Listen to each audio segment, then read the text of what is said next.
Olá pessoal, olá pessoal,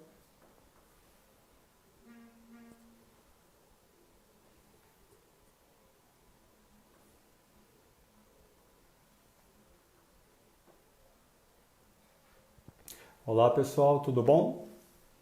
Boa noite, começando agora os preparativos, aguardando Viviana, nossa convidada, para se juntar aqui no vídeo. Em 1 ou 2 minutinhos a gente já começa então nosso bate-papo de hoje. Conseguem dar um joinha para ver se o som e o vídeo estão ok por enquanto? 1, 2, 3 minutinhos a gente já começa. A convidada Viviana já vai entrar online. Só um instantinho. Conseguem, se Valadares, Psique, Kelly, Jesus, consegue dar um joinha para ver se o vídeo, se a imagem estão ok?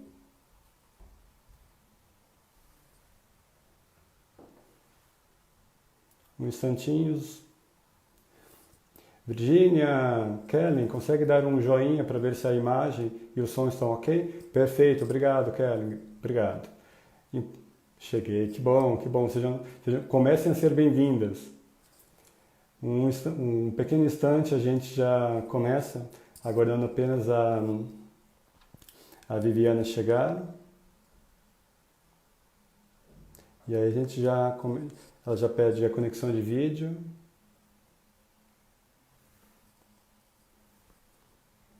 Tudo ótimo, que assim seja.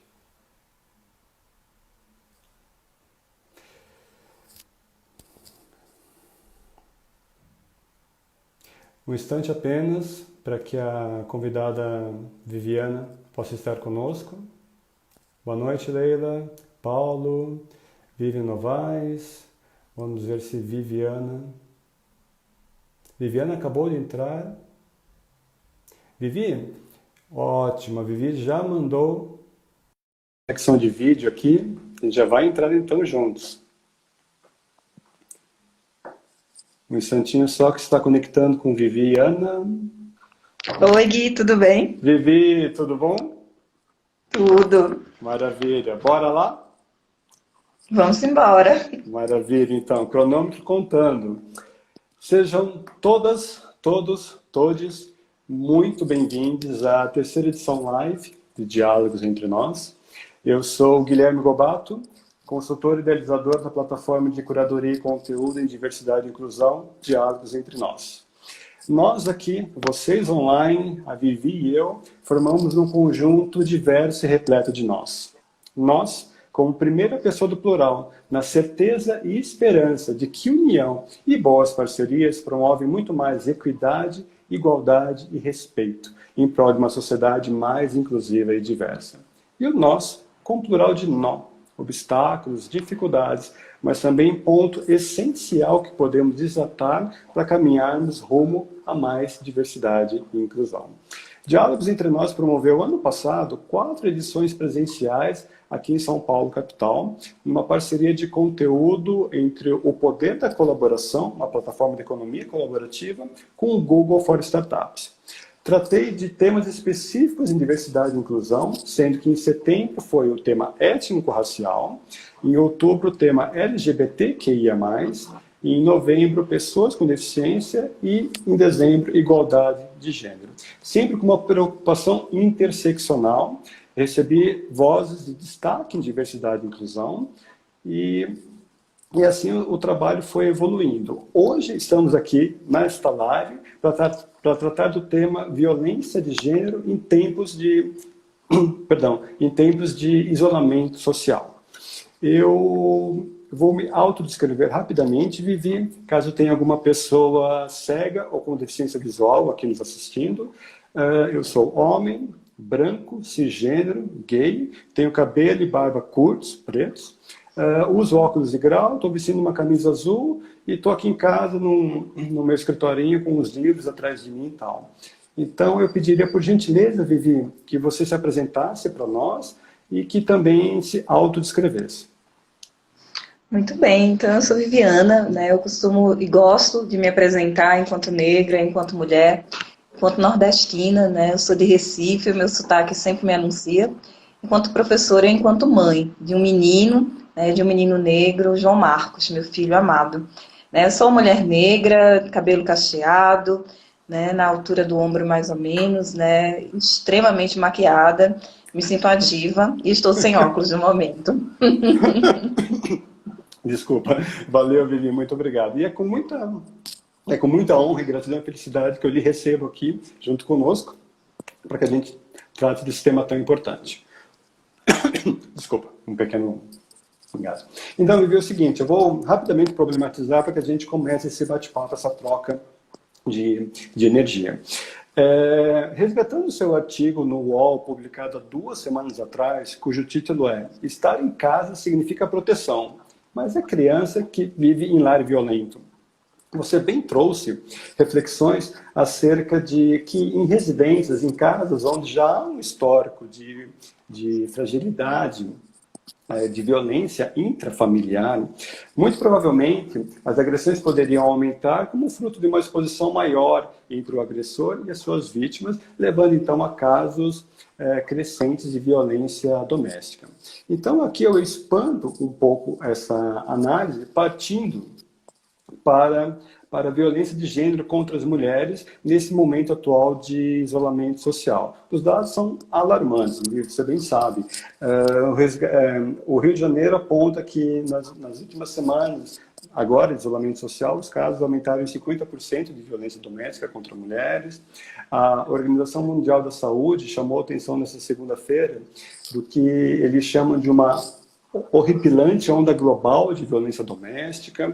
Os Estados Unidos e a China chegaram a ter estatísticas o dobro ou o triplo maiores de violência contra as mulheres, e por aí vai, Itália, França, e o Brasil não fica de fora nisso. Então, eu gostaria que você nos brindasse com as suas reflexões, com as suas análises, sobre esse momento atual de violência de gênero e em tempos de isolamento social. Por gentileza, Vivi. Muito massa. Eu acho que é incrível, né, a oportunidade que a gente tem de estar conversando sobre isso agora e envolvendo tantas pessoas, né, nesse diálogo. Porque a violência de gênero, ela é uma violência das mais admitidas, né, das mais aceitas na nossa sociedade. Porque ela meio que funda a gente, né, enquanto nação. Quando a gente para pensar que o Brasil ele é fruto, e não é exagero dizer, né, do estupro colonial, né, que a ideia que a gente tem de nação é uma nação que nasce do estupro, né, do estupro das mulheres indígenas, do estupro das mulheres negras, essa ideia da dominação feminina, né, desse exercício do poder, né, sobre os corpos e vidas das mulheres, né, essa ideia não é nova e, além de não ser nova, ela nos funda.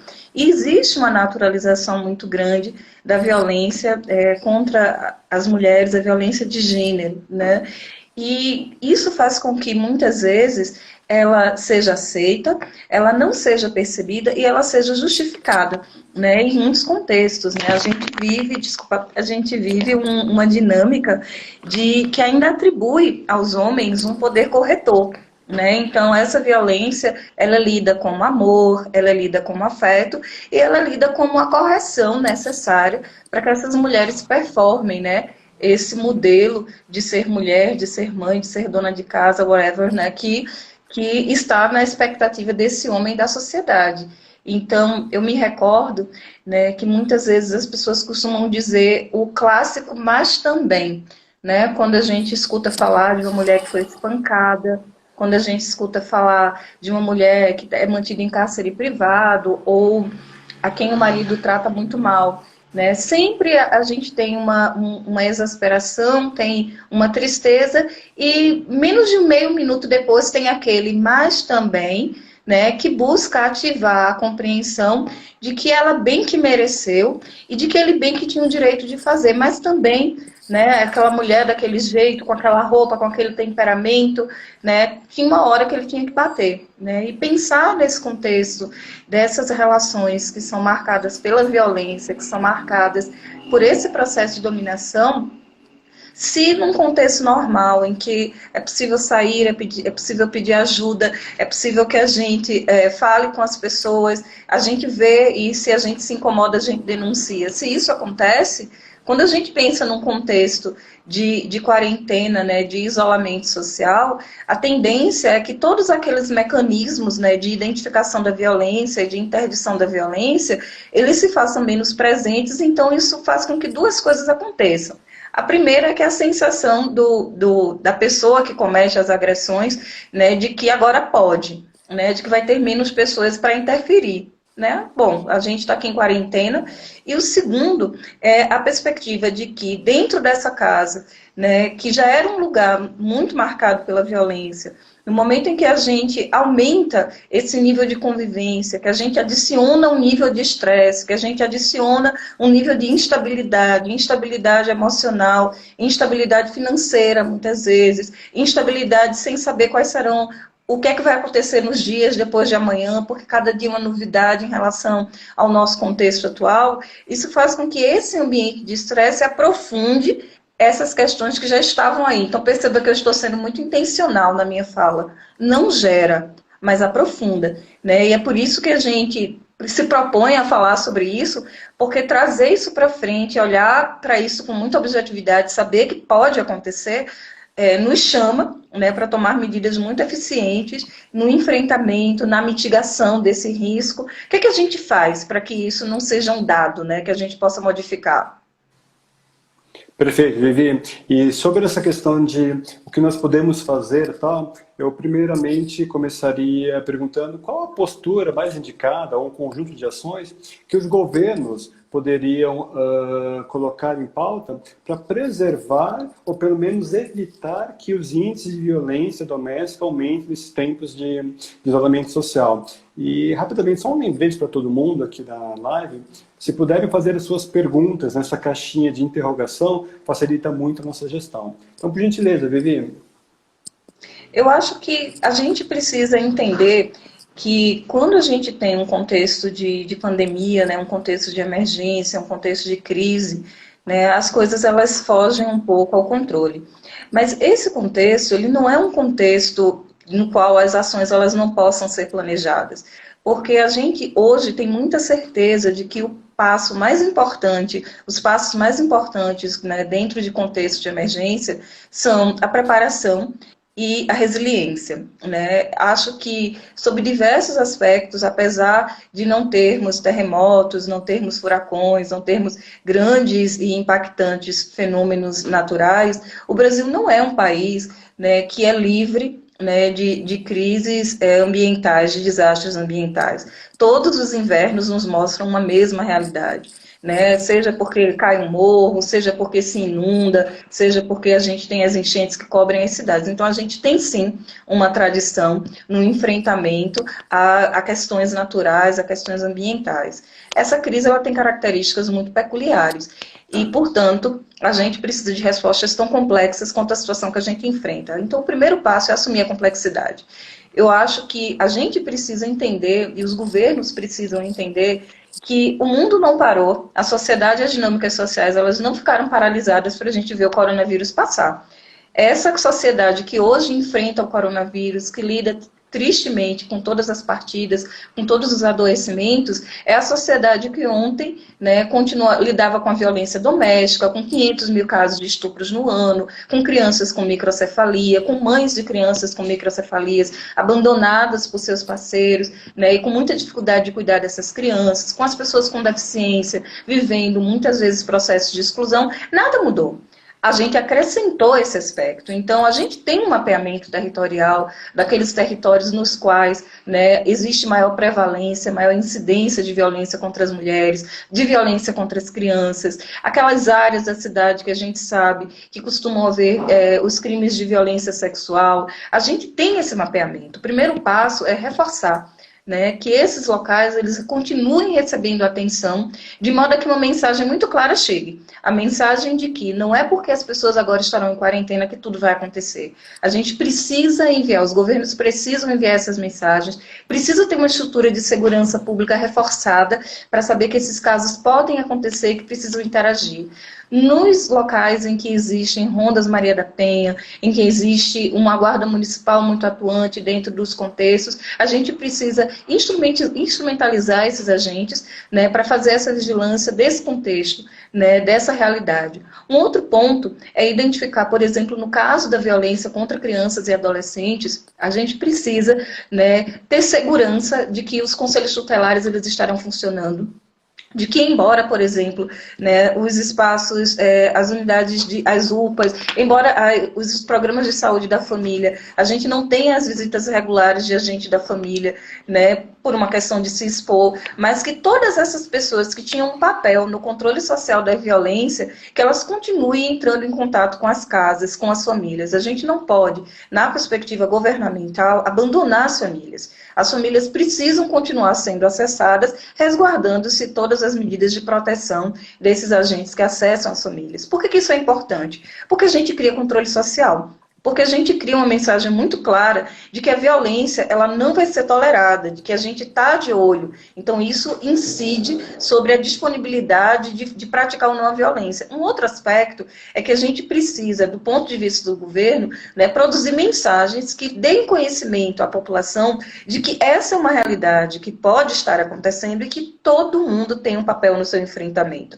Conclamar a população, né, para atuar, para denunciar, para desconfiar de alguma coisa, liga para a polícia, liga para o Conselho Tutelar. Esses números precisam estar disponíveis para as pessoas. Acessar lideranças comunitárias, aquelas lideranças que são lideranças dos bairros, lideranças religiosas, padres, pastores, pais de santo, mães de santo, outras pessoas que estejam dentro dessa comunidade e que sejam vozes escutadas dentro dessa comunidade. Essas pessoas elas podem e devem atuar, né, como essa grande antena, né, como esse grande megafone que distribui essas mensagens para a comunidade. Então, o governo precisa mapear essas pessoas e se utilizar, né, dos contatos com essas pessoas, da presença comunitária que essas pessoas têm. Isso na perspectiva da prevenção.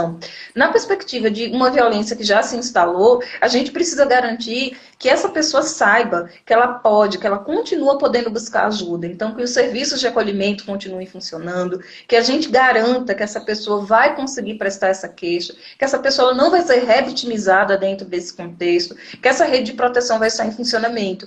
E a gente precisa mandar esse alerta geral para toda essa rede. Os fluxos precisam estar muito claros e precisam estar sendo socializados com a população. As pessoas precisam ter de cor na cabeça, decorado, qual é o caminho que eu faço se eu me vejo numa situação de violência. E a gente precisa retomar, né, os processos de discussão sobre o que é violência. Explicar, olha, sim, estamos em coronavírus, estamos em casa isolados, mas ele não tem o direito de te bater. Ele não tem o direito de gritar com você. Olha, criança, fica atenta que você está em casa, mas ninguém tem o direito de te tocar de uma maneira que te deixa desconfortável. Quando a gente produz essas mensagens, elas têm o poder de dizer para a pessoa, né, que ela tem uma chave para interpretar a realidade dela. Porque, via de regra, essas pessoas elas podem ser levadas a acreditar que isso é natural, que sempre foi assim, que aconteceu com a minha mãe, que não tem nada que ninguém possa fazer. Então, é gerar consciência, né, na sociedade para que isso pode acontecer e dar muito conhecimento sobre os canais, né, de denúncia, os canais, os fluxos, né, que as pessoas não estão sozinhas, não estão desamparadas, né, gerar o controle social. Perfeito, Vivi. Então, realmente, nós temos que ter uma postura ativa, e quando é nós, é todos mesmo, sejam governos, sejam nós como pessoas da sociedade civil. E aí eu levaria a análise também para empresas, né? O capital privado, sejam empresas grandes, de atuação nacional, médias, pequenas, enfim, empresas em si. Qual o seu entendimento, essa compreensão do papel que elas poderiam ou até já fazem em relação ao enfrentamento de violência nos dias atuais? Isso, a violência de gênero. Essa é uma pergunta muito potente, né? Porque ela nos transporta para a percepção de que essa violência, portanto, ela não afeta somente aquelas pessoas que elas estão completamente com seus vínculos sociais esgarçados, né? Porque a uma primeira vista, eu percebo que as pessoas elas têm uma tendência a perceber a violência como algo que eu estou imaginando aqui uma comunidade periférica, uma pessoa dentro de uma moradia super precária, que isso está acontecendo com um homem que nunca teve emprego, com uma população de rua. Não. A violência de gênero ela tem uma característica, ela afeta as pessoas a partir dos papéis de gênero, né, que elas desempenham na sociedade. E elas não têm a ver com classe social. Então, quando você traz para mim a provocação de pensar o papel do setor corporativo, a gente traz essa dimensão de que essa violência, essa agressão pode estar acontecendo dentro daquelas casas que a gente olha por fora e a gente acha que está tudo ok, porque a casa é bonitinha, é arrumadinha, porque não falta nada em termos materiais, mas isso não significa, né, que porque não falta nada em termos materiais, porque existe uma estabilidade econômica, que não existe violência, né? O que essas pessoas e essa mulher e essas crianças podem estar acessando é o privilégio de classe numa sociedade capitalista de poder comprar e consumir aquilo que desejam, mas não estão livres da violência de gênero, né, que oprime as mulheres porque são mulheres, as meninas porque são meninas. Então, o setor corporativo tem um papel. O papel de continuar trabalhando com essas mulheres na perspectiva da sensibilização para o que é violência, para que elas não devam aceitar a violência, atuar para que essa mulher construa um repertório positivo sobre si mesma, sobre o seu valor, aprender os canais de denúncias. A gente acha que isso está dado na nossa sociedade, que todo mundo sabe. Não é verdade. A gente não pode assumir que é óbvio, que está dado. Então, continuar nesse processo, né, de trabalhar com essas mulheres, né, quais são os caminhos, a identificar a violência. Olha, sabia que se ele guarda o seu celular e você não pode pegar, isso é violência patrimonial? Sabia que se ele esconder o seu passaporte, esconder o seu documento para você não sair de casa, isso é violência também? Então, destruir seus documentos, guardar seu celular, ajudar essas mulheres a identificar a violência, é um papel do setor corporativo, né? Que enquanto empresas, as empresas assumam, né, um compromisso com a proteção dessa mulher, com o encaminhamento, né, com a não punição, que ela se sinta acolhida para buscar ajuda. Por outro lado, um aspecto muito positivo é quando a gente... Acho que travou um pouco seu vídeo, Vivi. Tem uma travadinha. Vamos torcer para que volte. Voltei. Uma osciladinha. Um outro aspecto que deve acontecer é que essa empresa...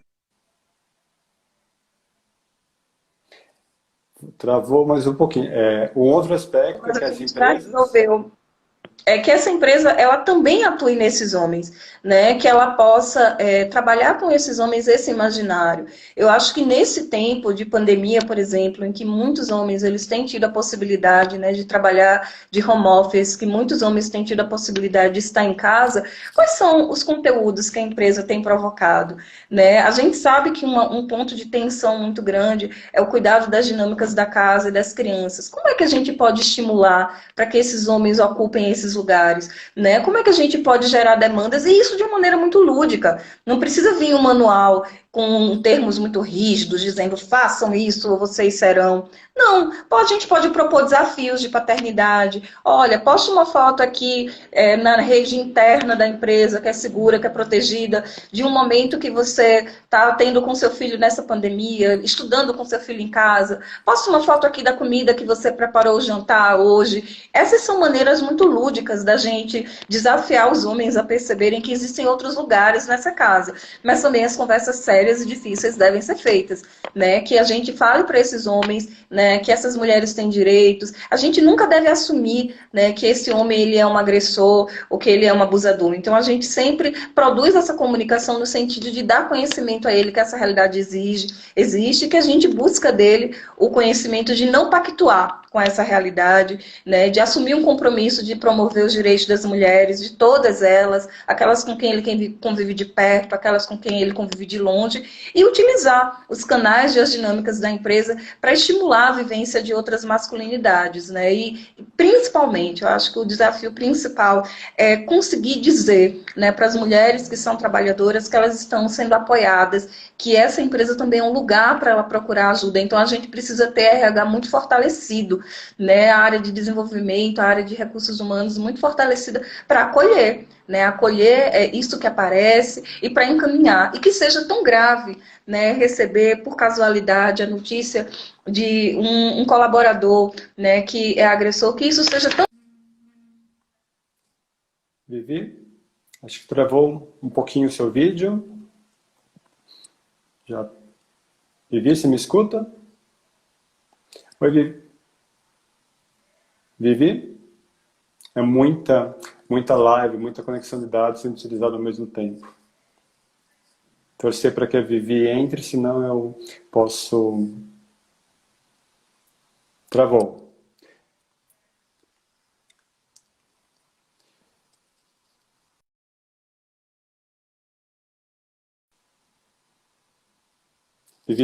A Vivi acho que saiu, ela vai entrar novamente, vamos ficar online, que eu já vejo ela aqui. Opa, Vivi, você pode chamar a conexão de vídeo, por favor? Ótimo, Vivi já mandou o pedido de vídeo. Aguardando a Vivi na conexão, já está entrando. Conectando. É muita live, né? Ao mesmo Vivi, é muita tempo. live, é muita conexão de dados, é muita conexão. Isso, mas eu acho que é isso, eu acho que é a gente ter do setor corporativo esse compromisso, né, e um compromisso de dar respostas. E o que eu dizia antes de travar é que a gente precisa, né, que o setor corporativo, ele considere grave os casos de violência doméstica, que as denúncias, né, de violência doméstica sejam tão graves quanto alguém que cometeu uma fraude, seja tão grave quanto alguém que cometeu o delito mais inadmissíveis, dos mais inadmissíveis na empresa.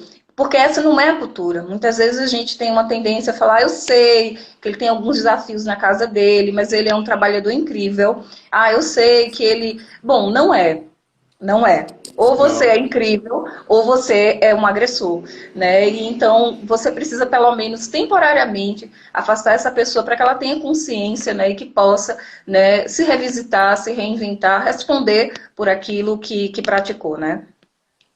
Exatamente. E numa estratégia ganha-ganha, né, Vivi? Ganha a mulher profissional que é acolhida pela empresa, que é entendida na sua plenitude de direitos, e também ganha a empresa que deixa, obviamente, de perder a produtividade daquela funcionária, tanto por uma questão de violência psicológica, violência patrimonial, violência física, ou seja, numa estratégia ganha-ganha, todos saem ganhando.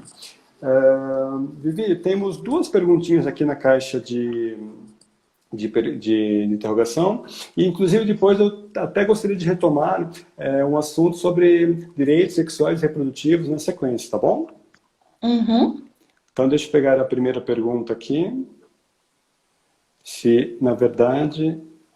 Eu lembro, a primeira pergunta era mais ou menos assim, como é que as estratégias de enfrentamento à violência de gênero estão chegando na periferia? Você acredita que isso está ocorrendo em zonas periféricas, fragilizadas do Brasil ou não?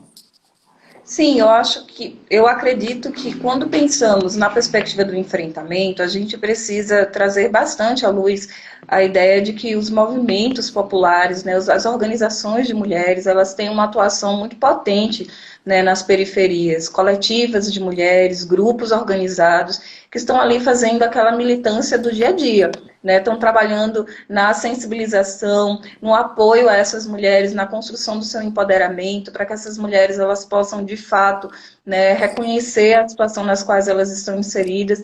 A gente tem, com menor quantidade, é fato, mas muita presença também de trabalhos para homens, né, grupos que buscam refletir com os homens e estimular ao exercício de uma outra masculinidade. Eu acredito que não é suficiente, obviamente, né, mas é um local onde muito fértil na construção de estratégias, né, a atuação das organizações também do terceiro setor, né, ela se dá com muita força dentro das periferias, né, há um interesse, uma visão desse território.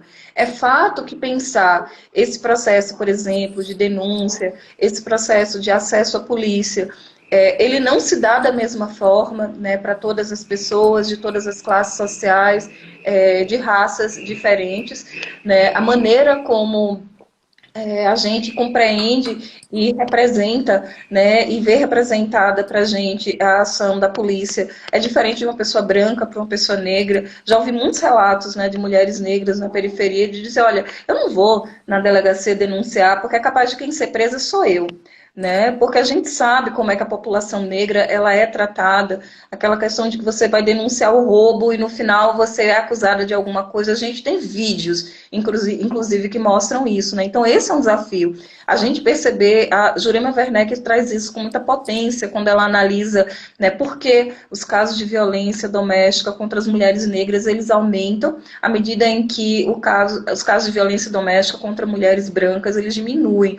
E pensar como é que as representações, como é que essas duas mulheres elas buscam a polícia, é muito interessante. Né? Quem é que se sente à vontade de entrar numa delegacia? Quem é que é lida como alguém que é vítima? Quem é que é lida como alguém que é culpada? Quem é que está acostumada a receber um tratamento, né, digno? E quem é que corre o risco, né, de ser compreendida como a mãe do bandido, como a mãe...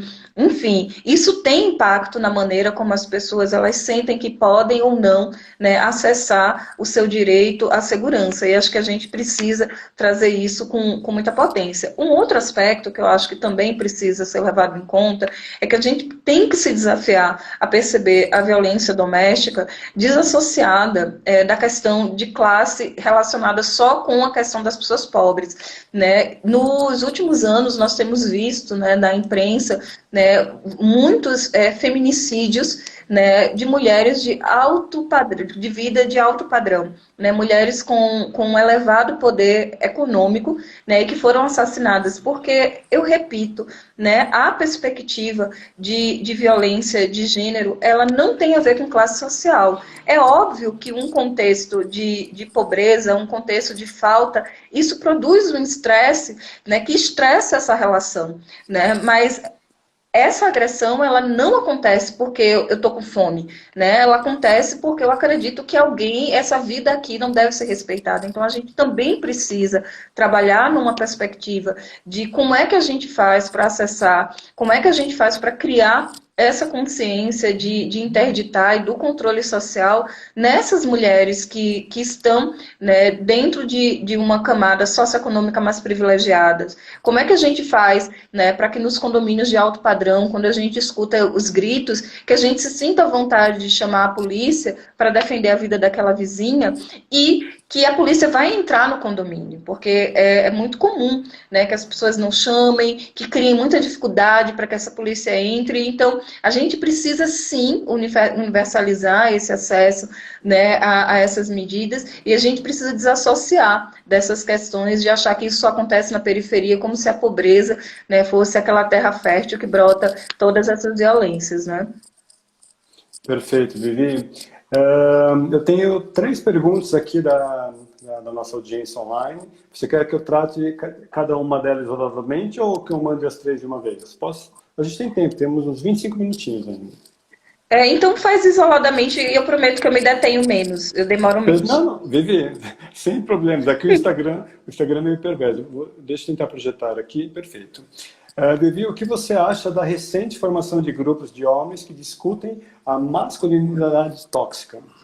Oi, Fabi, muito bom tua pergunta. Obrigado, Fabi. É incrível, eu acho que esse é o caminho, né? Via de regra, a gente pensa muito a perspectiva de gênero a partir da lógica das mulheres, e eu acho que está certo. A gente continua, né, tendo muitos desafios, né? A gente ainda vive um patriarcado, um heteropatriarcado cisnormativo, né? Mas essa é metade da questão, né? A outra metade da questão é que a gente precisa falar com os homens, né? Eu digo para as pessoas que eu não faço mais só a conversa de falar para essa mulher que ela não merece apanhar. eu preciso ter espaço para conversar com os homens e dizer, olha, você não tem o direito de bater, por que você acha que você pode bater?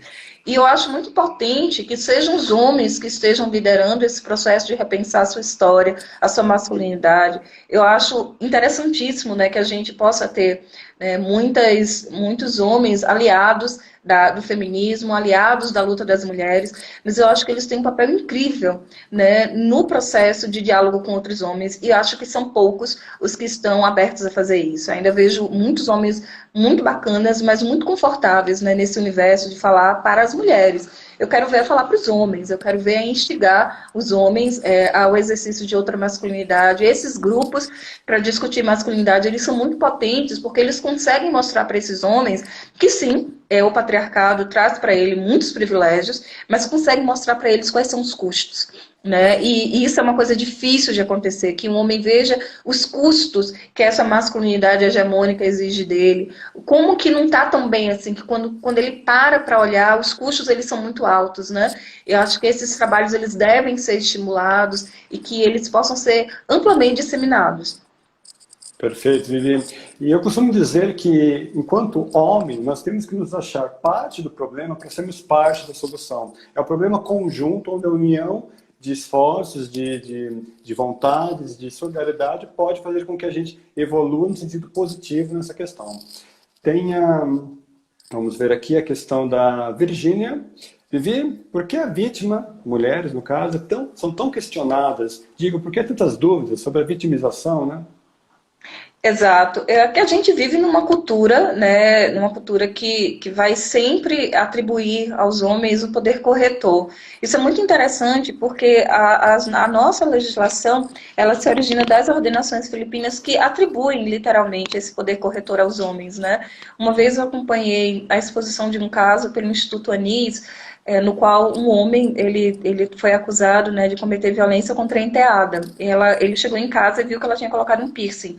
E aí ele ficou muito injuriado e falou para ela, em Brasília, ele falou para ela que ela tirasse o piercing. E aí no outro dia ele volta para casa depois do trabalho e a menina ainda está com piercing.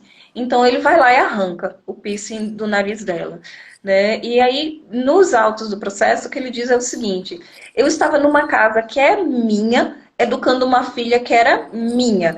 Então perceba, para ele, a casa, a menina, o piercing, é tudo uma mesma coisa, é um objeto e que ele tem um poder corretor, um poder sobre essas pessoas. Então esse é o primeiro momento, né? A gente ainda vive numa sociedade, essa é uma coisa que acontece muito dentro do casamento infantil, né? A gente escuta muitos homens dizerem com muita tranquilidade, olha, eu falei uma vez, falei duas, na terceira eu fui batendo, porque não é possível, que eu cheguei 3 vezes em casa e essas coisas estavam assim. Então as pessoas elas vão sempre dizer que alguma coisa essa mulher fez para que ela tivesse esse comportamento, né? E a segunda questão é que muitas vezes vão tentar desestimular essa mulher na apresentação da sua denúncia, dizer que ela está entendendo errado, que ela está fazendo uma tempestade num copo d'água, porque se entende que esse é o lugar dessa mulher, que faz parte da nossa natureza de mulher, essa idealização desse amor romântico, né, que passa por aquele caminho de que primeiro a gente sofre, né, e depois a gente fica feliz, desse amor que é muito marcado por sofrimento, de que as provas, é prova que ele te ama, o ciúme é prova que ele te ama, ele te bate, mas ele te ama. Essas representações de amor, elas também incidem, né, e por isso quando você ouve alguém tentar se insurgir, a gente tenta desesperadamente, né, dizer que essa pessoa está errada, a gente duvida, porque a gente acha que essa pessoa está estranhando uma coisa que é dada da natureza. Como assim ela não quer? Né? E isso tem a ver com ela, mas também tem a ver com os nossos valores, né? Perfeito, Vivi. Tem mais uma pergunta aqui do Daniel, olhando para o futuro, né? As escolas, Vivi, são abertas para trabalhar esses temas ou ainda é um tabu? As escolas, a gente tem experiências muito potentes, né, no Brasil, de trabalho com essa questão da violência, principalmente a violência doméstica. Os projetos Maria da Penha vai à escola, eu conheci muito de perto, tanto em Recife quanto em Teresina, né? Esse trabalho que é feito nas escolas com as crianças para entender que dentro daquele conjunto de direitos, né? Deu uma travadinha no vídeo da Vivi. E que esse direito voltou, Ok, né? Vivi. esse direito de viver sem violência que está na vida das mulheres, ele precisa, né, ser compreendido pelas meninas e pelos meninos. Então, esse é um trabalho muito potente, né, que também instiga os meninos a essa nova masculinidade, né, que é de cooperação com as meninas, de cooperação com esse lugar das meninas na sociedade. Eu acredito que esse é um passo muito potente, mas não é suficiente. A gente precisa continuar falando sobre isso. Inclusive, tem uma pesquisa muito bacana do Promundo que fala sobre violências nas relações de namoro, que aqui a Plan Brasil fez o campo dessa pesquisa em Codó, no Maranhão. É um estudo comparativo entre Honduras e Brasil, e no Brasil foi feito em Codó, que mostra que tudo isso que a gente fala na vida das mulheres adultas já está presente na vida das meninas e dos meninos, né? Namoros de 12 anos de idade, né? 11 anos de idade, 13 anos de idade, em que essa violência está ali e muito naturalizada. E por que eu trago esse estudo?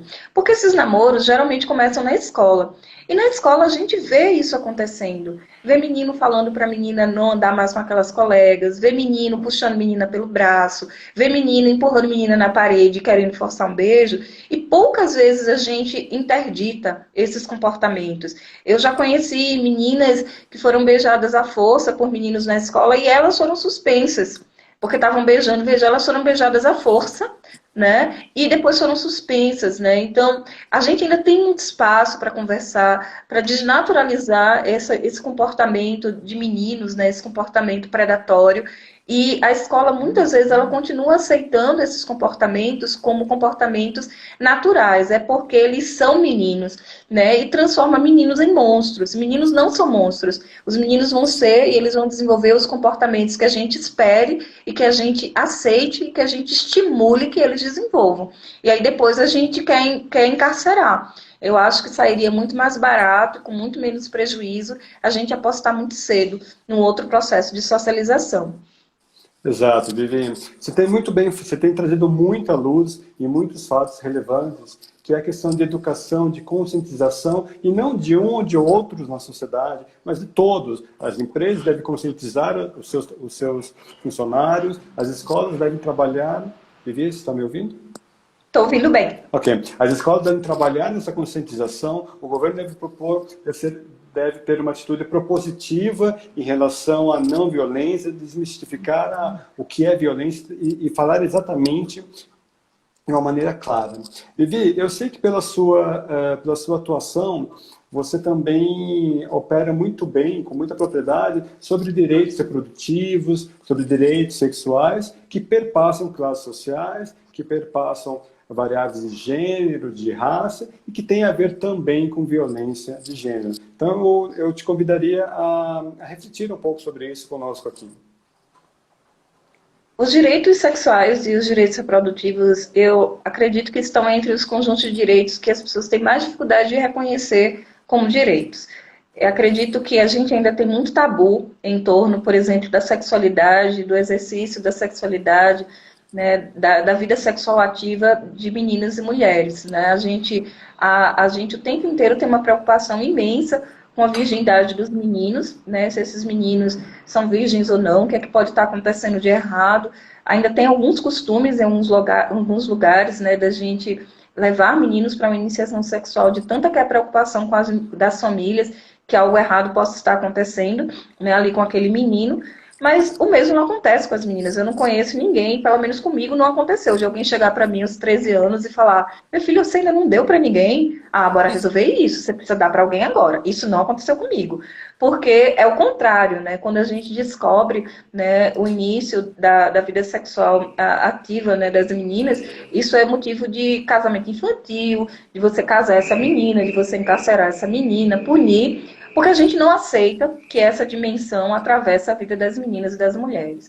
Um outro ponto é que a gente também não aceita, embora a gente finge que aceita, né, que é que as mulheres elas têm o direito de decidir se quando e quantas gravidezes elas devem ter, né? A perspectiva da decisão e da autonomia reprodutiva é algo que a gente não consegue atribuir às mulheres, né? E quando a gente pensa na perspectiva dos meninos e dos homens, a gente isenta completamente da responsabilidade, né? Vide os últimos tensionamentos em torno da campanha do Ministério da Saúde de prevenção da gravidez na adolescência, que continuava falando só com meninas. A gente não costuma engravidar da parede. Então, por que a gente não tem uma mensagem também para os meninos? De dizer, olha, você, quando você transe com uma menina, você tome cuidado, né? Porque se os dois não tomarem cuidado, pode acontecer uma gravidez aí não planejada, né? Mas a gente não fala sobre isso com meninos. Então, veja que é uma outra dimensão. Se a gente, ao mesmo tempo que a gente não acredita,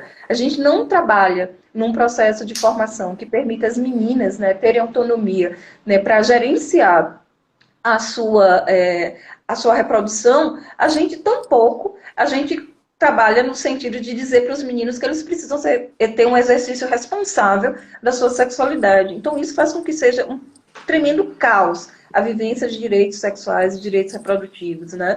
E num contexto como esse, né, num contexto de pandemia, em que a gente tem todo um processo, né, de esforços, né, sendo levados para a resposta ao Covid-19, é muito fácil, né, com que a gente flexibilize e que pareça lógico que algumas coisas deixem de acontecer, porque a gente fala, não, é hora de responder à pandemia, mas não é bem assim.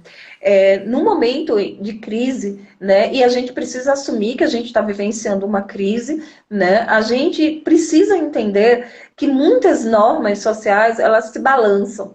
Algumas é até interessante, né, que elas se balancem, algumas certezas, né, a gente tem visto aí galera que tinha uma popularidade incrível, agora está com a popularidade lá embaixo, porque não está sabendo dialogar, não está sabendo se portar, acho massa. Então as coisas elas têm possibilidade de serem disputadas, mas os direitos a gente não pode ter retrocesso. Então, por exemplo, dentro do campo dos direitos sexuais, dos direitos reprodutivos, a gente encontra todas as medidas relacionadas à prevenção da gravidez. A gente precisa assegurar que as mulheres continuem acessando, né, os métodos contraceptivos. O aborto seguro, o aborto legal, ele precisa continuar acontecendo, ele não pode ser interditado. Primeiro, porque é direito. E segundo, porque é tortura você fazer com que uma mulher que foi violentada, ela siga com uma gravidez. A gente não pode fazer com que as pessoas recebam arroz, feijão, macarrão, mas não recebam um absorvente. Porque ser capaz de manejar a sua higiene menstrual também é um direito. Então, nesse sentido, a gente precisa mais que nunca redobrar os cuidados para que a gente não dê nenhum passo para trás. Porque tem uma galera aí se aproveitando desse momento, né, de tensionamento, de desarrumação da ordem, para voltar com agendas retrógradas. Sobre essa desculpa de que, não, vamos dar só uma paradinha. Não, nada pode parar. Né? Eu acho que as aprendizagens em torno da microcefalia, do Zika vírus, precisam continuar nos inspirando. A gente precisa distribuir arroz, feijão e camisinha. A gente precisa continuar, que as agentes de saúde continuem dialogando com as mulheres para saber se elas estão tomando contraceptivo, se elas querem iniciar algum método novo, agendar a consulta. Os postos de saúde não estão parados, eles só estão atendendo. Pensar a gravidez, né? Hoje o Ministério da Saúde colocou todas as mulheres grávidas como pessoas dentro do grupo de risco e precisava ter colocado há mais tempo, né? A baixa de imunidade dessas mulheres, quando nós estamos grávidas, a gente já tem essa baixa, né? E a gente tem muitas mortes já de mulheres grávidas no Brasil. E outra coisa, a gente precisa contar. Uma epidemia, ela não atinge as pessoas de maneira democrática, né? Uma doença não atinge ninguém de maneira democrática, atinge por gênero, por raça, por classe. Então a gente precisa abrir os dados. Eu fiquei muito chocada que a gente não tem números, por exemplo, de bebês mortos com coronavírus, né? Então, a primeira infância, né, ela precisa ser visibilizada, né? Quantas pessoas negras já morreram, né? Aqui no Brasil, a gente vai reproduzir ipsis literis aquilo que aconteceu nos Estados Unidos. Embora a população negra seja a minoria da população, elas são a maioria das pessoas que morreram e que estão doentes de coronavírus. Por quê? Né? Por conta da comorbidade, por conta de falta de acesso a direitos básicos, por conta de uma série de questões que estão implicadas na questão racial. Aqui no Brasil é igual. É igual, e por isso que é importante desagregar dados, por isso que é importante saber se a gente está atendendo as mulheres grávidas, a gente ter os números da primeira infância, porque isso tem a ver, né, basicamente ainda dentro da atenção dos lugares das mulheres, né? Então tem muitos desafios, e principalmente desafios que a gente não pode parar de enxergar e não pode fazer com que direitos conquistados sejam negligenciados. Perfeito, Vivi. Você tocou num ponto muito fundamental, que embora dependendo das condições de acesso à saúde, dependendo das condições sociais, dependendo das condições raciais, de gênero, o problema do atual coronavírus chega de maneira diferente a diferentes pessoas do mundo. E até você até recobrou nos Estados Unidos que, por exemplo, eu li ontem que em Chicago, que é uma grande área metropolitana dos Estados Unidos, onde tem 30% de população negra, são os negros que respondem por mais de 2/3 das mortes vindas por coronavírus. Então, a importância de dados interseccionais, gênero, raça, classe social e outros atributos realmente é fundamental. Deixa eu só controlar o tempo aqui. Nós temos em torno de 9 minutos, mais ou menos, para o fim da live. Então, Vivi, eu gostaria que você nos brindasse com uma ou duas reflexões para que a gente possa nos encaminhar para o final deste bate-papo, que para mim tem sido uma aula, como sempre. Para mim também.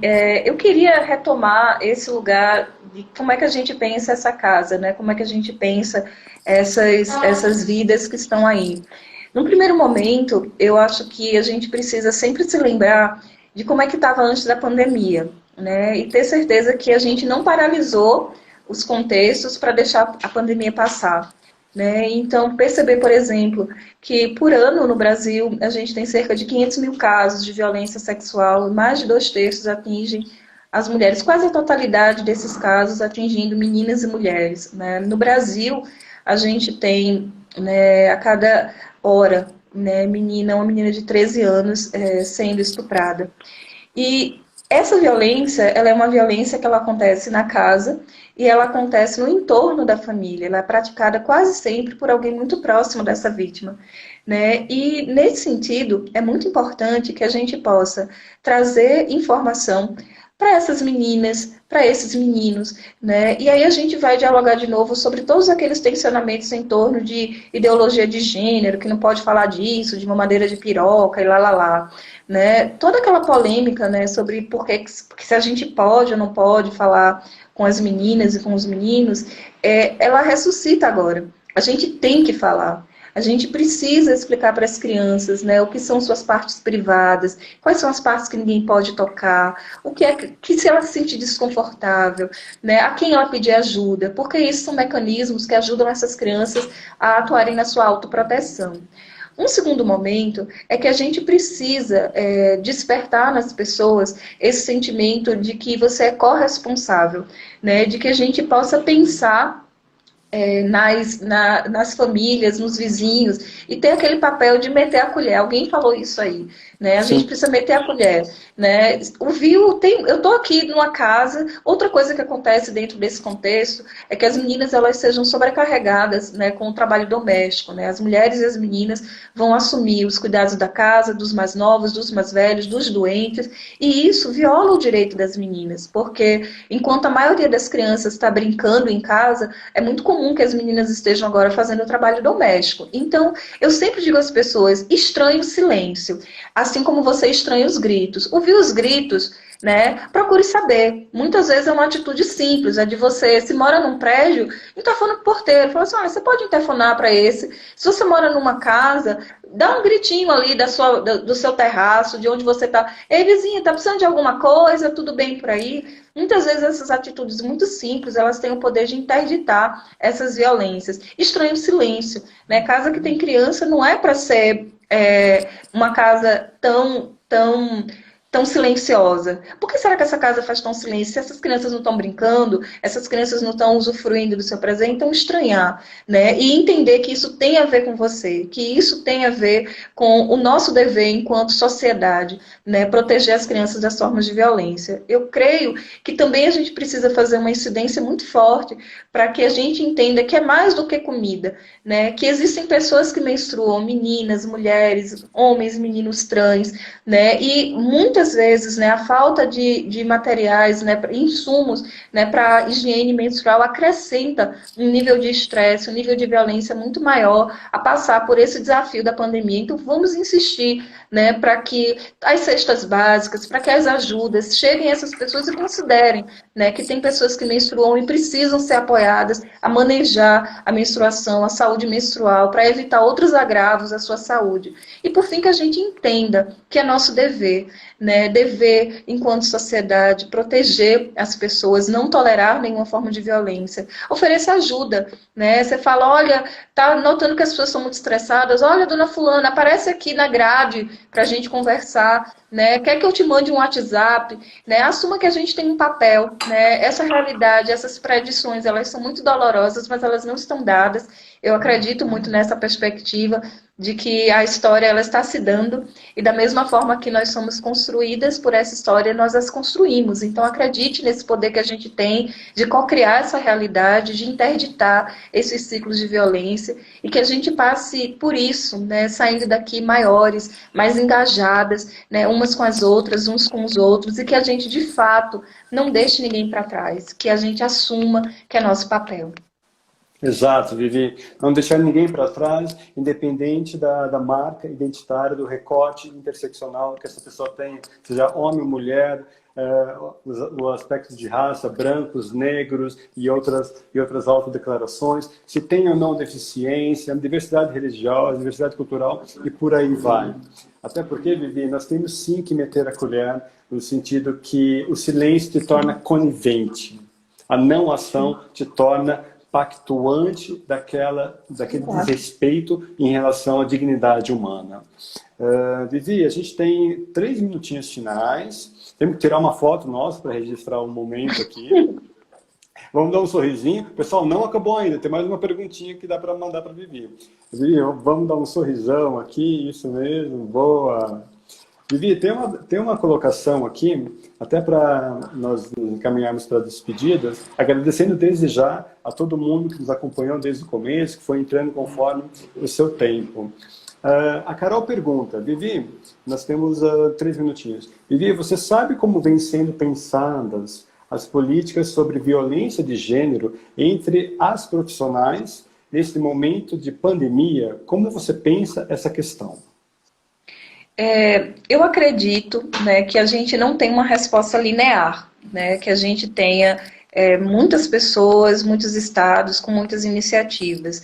Por exemplo, por parte da Prefeitura de Teresina, essa é uma preocupação muito presente. A Secretaria de Mulher de Teresina vem desde sempre, né, produzindo informações, gerando dados, né, atuando, né, nesse enfrentamento e partindo desse para dentro, desse para casa. A gente tem exemplos de organizações que estão atuando na produção de guias, né, que ajudem os governos, sobretudo, e outras organizações a construir respostas que possam incorporar essa dimensão de gênero e de intersexualidade, né? Eu trabalho numa organização e essa semana foi uma das minhas entregas, né, produzir um guia, né, a ser disponibilizado para os governos, né, para que a resposta ao Covid-19 ela seja uma resposta que incorpore a dimensão de gênero e interseccionalidade. Em relação aos profissionais do sexo, né, a gente tem respostas também muito diferentes, né? A orientação do Ministério de Direitos Humanos, não sei se vocês acompanharam, é uma orientação que as profissionais façam home office, trabalhem por internet, né, para que não se exponham ao vírus, né? A gente sabe que alguns centros de cidadania LGBT vêm reforçando o apoio às profissionais do sexo, que buscam muito agora pela questão de cestas básicas, travestis e profissionais do sexo, elas têm buscado muito por esse apoio, e os centros de cidadanias LGBTs têm atuado muito forte no apoio também às profissionais do sexo, assim como algumas secretarias da mulher. E acredito que é nosso papel visibilizar essas mulheres, visibilizar as travestis, visibilizar as profissionais do sexo, que elas possam, né, ser contempladas, as mulheres em situação de rua, nessas medidas de transferência de renda, nas medidas de encaminhamento de alimentação, de insumos para a higiene. Então, é não deixar ninguém para trás. E isso significa a gente falar principalmente por aquelas pessoas que não têm lugares nas mesas de debate. Ok, Vivi, perfeito. A gente está a 1 minutinho no final e poderíamos ficar tanto tempo mais falando sobre tanta luz. Muito obrigado, gratidão, Vivi, por estar conosco aqui, trazer tanta luz a um tema tão importante que é a violência de gênero, não apenas em tempos de isolamento social, mas também como em outros momentos que os dados são alarmantes. Pesquisem a respeito. Muito obrigado, Eu que Vivi. agradeço, e se tiverem dúvidas, por favor, me adicionem ao seu Insta e podem me mandar, que vai ser uma alegria continuar dialogando. Perfeito. Tem a Vivi aqui no Instagram, eu tenho Instagram, a Vivi e eu estamos também no LinkedIn, Viviana Santiago, Santiago. Guilherme Gobato. E é isso, pessoal. A gente tem que seguir juntos, porque juntos nós somos melhores, somos mais fortes. Gratidão a todo mundo. Gratidão, Vivi. Um Beijo. grande beijo. Tchau. Até mais. Tchau, tchau.